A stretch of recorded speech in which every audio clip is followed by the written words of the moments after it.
Di ko nila lahat, pero karamihan, ganito. Malaki ang pagkakaiba ng nanay sa tatay. Bakit?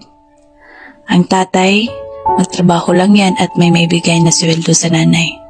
Responsableng tatay na siya. Pagsabihan ng anak ay sapat na. Pero, ang nanay ay nanay yan.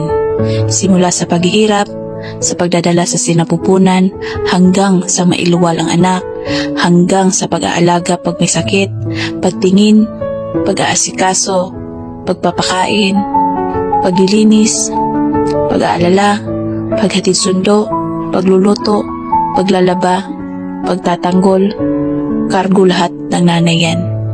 May isa lang na hindi ka magampanan dyan, irresponsableng nanay ka na. Ang tatay, pag nagbigay na ng pera sa nanay, kadalasan nanay pa din ang mumblema kapag kulang.